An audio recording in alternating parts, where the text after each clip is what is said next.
What's up, YouTube? Your boy back once again with another sport topic, and today we're going to talk some football. Houston Texans football. Today we're about to have a discussion. We're going to talk about something, guys, because we've been doing a lot of talking about this trade and about this free agency, what's been going on, what hasn't been going on, the moves that have been made, how bad the trade was on just how you giving up one of your best players, if not your best player at his position. I mean, you love DeShaun, you love JJ, but Hopkins is the best receiver in the league. JJ's not the best defender in the league no more. This is not 2014 or 2015. DeShaun not yet is the best quarterback in the league. Right as of right now, Hop is the best receiver in the league. So by that metric, he's the best guy at his job, and you let him go. And you got what you received for him, basically a bag of piss and peanuts. Like, that's what you received for the best player at his position. And we've done a lot of talking about that. We've done a lot of talking about the boneheadness of Bill O'Brien. But something we need to talk about is, how is Watson feeling? How is DeShaun feeling? Like, seriously. Like, really. What is the thought process? What is he really thinking about? How does he really feel? And what is the game plan? Like, what is the game plan going forward? Because he's up for a contract extension. So is Laremy Tunsil. We've heard all the talk, oh, they're going to do the extension. As of right now, do you have any confidence and faith in Bill O'Brien that he's going to get a contract extension done with Laremy Tunsil or DeShaun Watson? And furthermore, do you have any confidence that either DeShaun Watson or Laremy Tunsil will even sign the contract, even if it's offered? Like I said, what's the game plan? We heard the things about Chris Harris and Malcolm Jenkins, both being offered contracts and saying, no, I'm good. I heard how you treat players on the defensive side. I've talked to people, and they both took smaller deals to go to the Saints in Malcolm Jenkins' case, and then Chris Harris going to the LA Chargers. I know Chris Harris went for 2 years for $20 million, so basically $10 million. I don't even know how many guaranteed. Like, they are just absurd.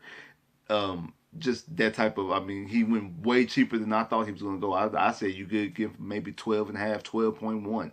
So, in saying that, when you have those type of situations and guys going out there saying vocally that they would rather take cheaper deals to go other places, what about the guys in-house?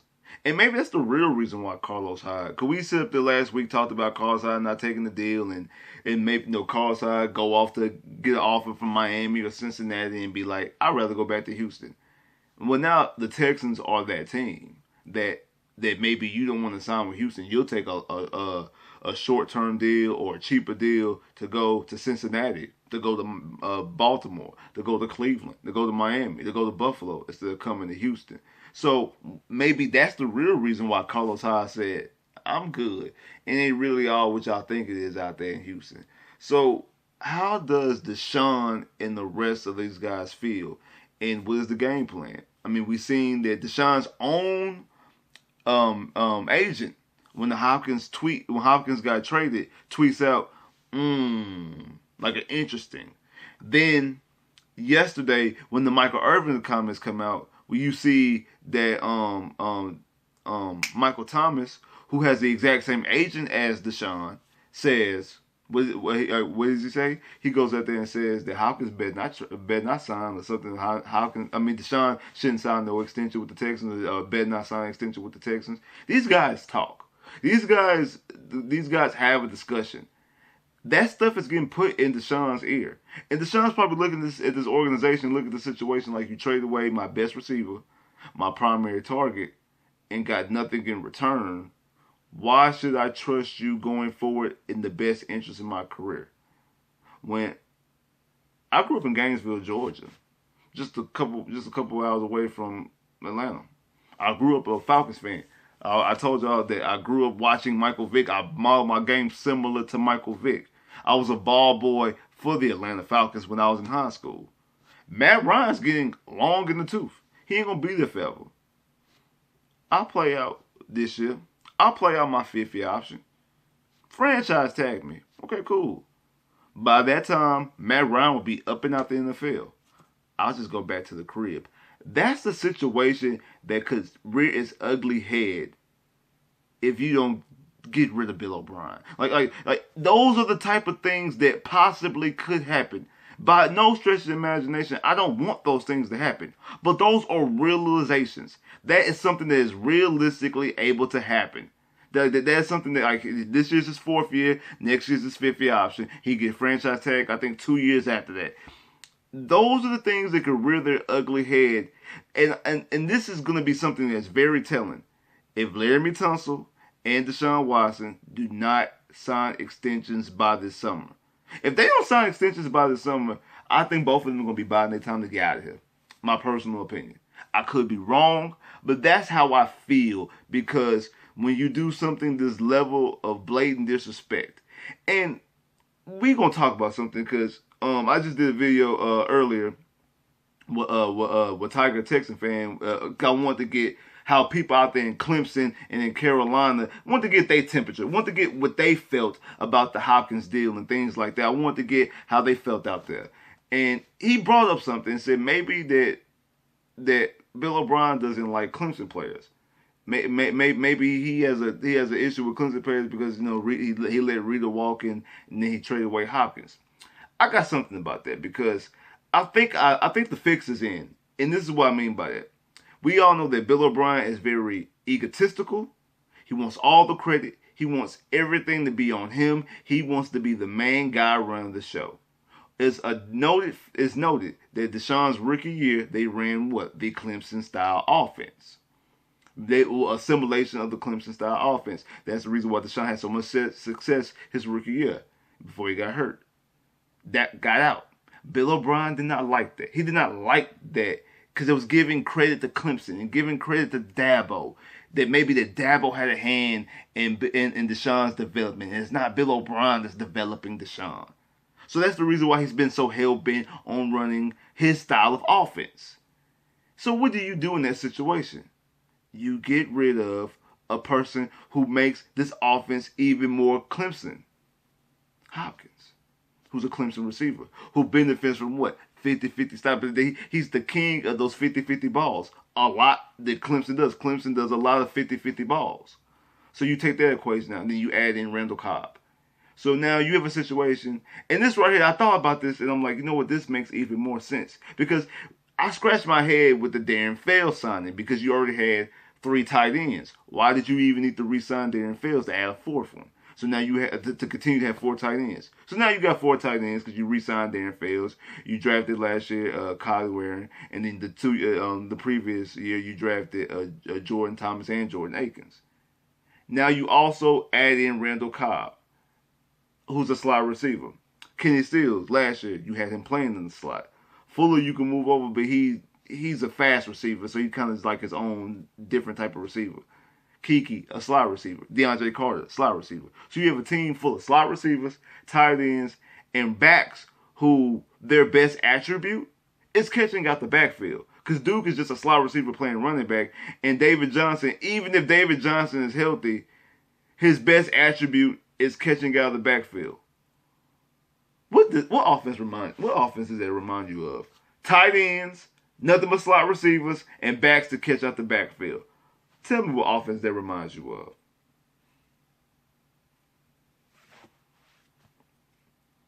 The New England Patriot offense. That type of style of offense. The fix is in. Because if DeShaun succeeds in his offense, Bill O'Brien gets all the credit, all the rewards. I told you, my offense works. I got DeShaun to run my offense perfectly. It worked. It does this. Because it's similar to what they did back in, was it 15 when you had Hoyer and Malley, when you brought in Cecil Shorts and stuff, like you brought in slottish type of receivers, all those backs like Pope and I forgot what the other back is they brought in, Jonathan Grimes and things like that. Those is very, very similar.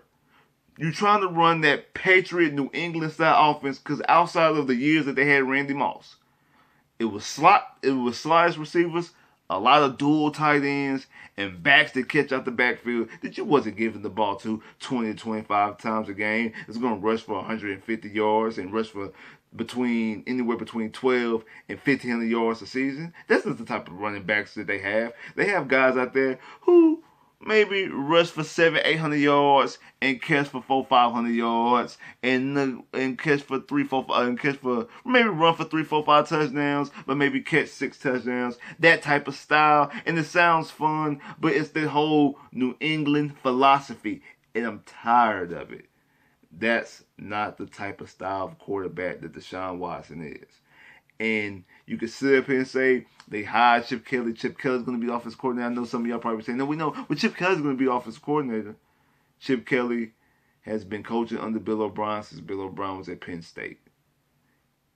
Everything that Tim Kelly knows, Bill O'Brien just taught him. And I think I might have said Chip Kelly, I meant Tim Kelly. And to bring up Chip Kelly, that's the type of stuff that Bill O'Brien is doing. I'm getting a lot of texts and comments saying Chip Kelly 2.0. And yes, and if we can get him out of here and get a Super Bowl 2 years later, I'm perfectly fine with that. But I don't want to lose DeShaun in the process. I hate the fact that Hopkins had to be the sacrificial lamb in this aspect, but we have to get rid of this guy because he is so egotistical and so hell-bent on making this about him. That's the reason why he wants control. He wants all the credit.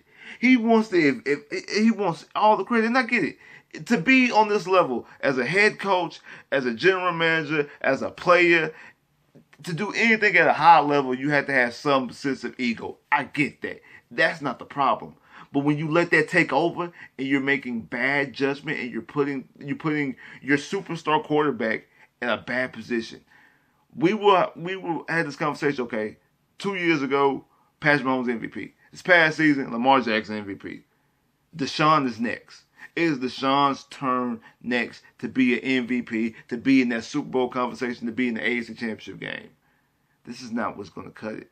You cut your nose to spite your face. You got rid of your best receiver, that ain't Randall Cobb. Like really, what is Randall Cobb going to do? Like I said, he's a slot receiver. You have nobody on the outside. Like I could easily take out Fuller now. Like, what are you gonna do? And now you have made a need that wasn't even a need. Your strength in your team receiver, you turned that into a need now. Like I said, I'm gonna keep on saying this. You could have took Hopkins if you had to trade him. You could have took him and flipped him for picks and cap space. Brought in a corner from free agency, if it was Byron Jones or James Bradbury, who I preferred. Brought him in, your secondary is fine now. Use those draft picks, draft for a receiver, use those 2 second rounders, draft a running back, and draft for edge rusher. You fix your problems. I'm going to keep saying, I'm going to say that damn near every video into the draft probably. Because I want people to understand it's not rocket science. It was something that was obtainable. It was something that was doable. If you just had to trade Hopkins. We are mad because Hopkins is gone. We are mad because you trade the best receiver. But what makes us even more angry is that what you received for him, because it's a slap in the face to Hopkins, it's a slap in the face to us, the fan base. You just spit in our face. You completely spit and slapped in our face, told us that we wasn't shit, and that you didn't even care because you are in charge. And I think that has to some point rub DeShaun Watson the wrong way. He's a constant professional. Just like Hop tweeted out everything, like y'all blowing out of proportion. I love my time in Houston. I respect Bill O'Brien as a coach onto the Cardinals because he's out of the situation. He's a constant professor. He's a constant pro. He's out of the situation. He's going to love his situation in Arizona out there with Cliff Kingsbury. They're going to be throwing the ball 55 times a game. He's going to get all type of targets. He's going to feel like he's back in Clemson. He's going to love playing in Arizona. But to DeShaun's standpoint, he's going to say all the right things. He's going to get in front of the camera and you ask him about Bill O'Brien. He's going to say that, oh, he's the right guy for this. He's the right guy. He's going to say all the right things. He's never going to say anything ill. He's too nice of a guy. But what he's really thinking is what I'm talking about. What he's really thinking and what he's really feeling. He's like, I have to get the blank out of Houston. Not because of the city. Not because of the team itself. Not because of the fans. Because the way this organization is being ran and being handled by Bill O'Brien is going to be a dumpster fire. And it's going to put me in a bad position. Because I'm a quarterback. I'm nothing without my targets. I don't care how good the quarterback is. He has that. So that's what people have been complaining about all year in New England. When they talk all year in New England, the talk all year in New England was what? Tom Brady had no weapons. Now he still has Kenny Stills, he still has Will Fuller. Will Fuller suffers from injuries. He has yet to play a full season, even though I don't think a lot of that's his fault. But last year was the worst year of the injuries because there was a lot of nagging. He was played 1 week, missed 3. Played 2, missed 4. Like it was very hot and cold, hit and miss. Stills played majority of the season, but he missed some games, and he also in some games left a lot of the games early. Came back because there wasn't enough receivers on the field because at that time Fuller's already out. So 2 guys who last year dealt with some injuries, and then Randall Cobb. Even if Randall Cobb hasn't really been he had a successful season last year, but he's another guy who's battled through a lot of hamstring injuries. Same thing with Kiki. So you got a lot of guys battling through hamstring injuries when you had a guy who was durable, who never missed a game because of injury. Only time he's missed games is because you held him out. But that's neither here nor there. It's a conversation for another video. But what I'm saying is that these are things that are going through DeShaun's head, like, you're taking away my weapons. That's what Tom Brady was complaining about all year. That's the reason why he went to Tampa Bay, so he could go play with Chris Godwin and go play with Mike Evans and play with O.J. Howard. He got a tight end, he got receivers, he got Bruce Arians, he got the Bruce Arians and Byron Leftwich style offense, which is the offense that I want to see happen in Houston. But now we lost our number 1 receiver, so I don't even really know how successful that offense will even be right now in Houston. I've been sitting there crying and pleading to bring in either Byron Leftwich or Lincoln Riley because I said any offensive minded head coach will be foaming at the mouth to coach this offense and to coach this team. I wonder if that's out the window now because Hopkins is gone. And your offensive line, not solidified, but it's better than it was last year. Your offensive line at this point have a plan, but you still have to sign Tunsil. You still have to sign DeShaun. This offseason is going to be very, very telling if either one of these guys decide to sign a contract extension. I hope so, because like I said, I don't want to lose Hop. I mean, I didn't want to lose. I didn't want to lose Hop. I don't want to lose DeShaun, and I don't want to lose Larry Tunsil. But you run that risk because of the way the situation is handled. And now it's getting to the point that it's affecting free agents when guys don't want to come here. Will it affect draft picks as well? Will guys be like, nah, when they do that call and be like, oh, yes, hey, this is Bill O'Brien. How would you like to be a Houston Texan? And they like, I'm good. I'd rather enter my name in the draft. You can save that draft pick and hang up the phone. I don't want to get to that situation. I know it probably can't get to that situation because you get drafted. You're going to take the money for one, and then 2, I don't think you really have too much control. You don't have any leverage unless you're holding baseball up above their heads, and that's more so something pre-draft. But you look at a team like the Bengals. The Bengals franchise, they had no intentions of keeping A.J. Green, but Joe Burrow during the combine said he hoped the Bengals do keep A.J. Green. They franchise tag A.J. Green for the simple fact that they knew that they're going to draft Joe Burrow, and they need him in the building. The Dolphins doing all the type of offseason moves because they know they're drafting Tua.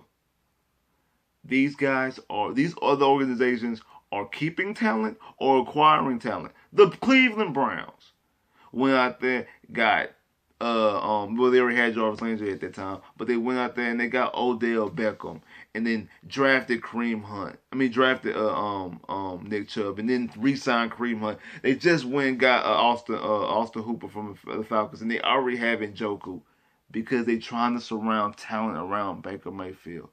But the Texans already have the talent, and they're doing the complete opposite, letting it go and trading it, and not even recouping anything to replenish it. It's just sad.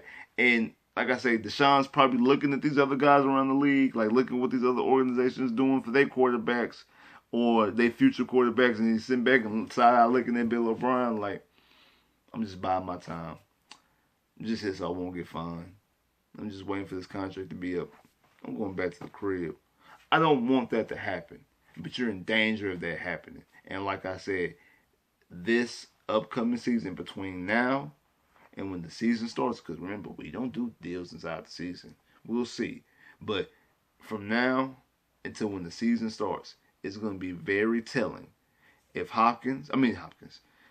if DeShaun, or Larry Tunsil do not sign contract extensions by that time. Look out for that. That's going to raise a complete eyebrow. Like, share, subscribe, comment below. Click that bell to get more videos. I holla.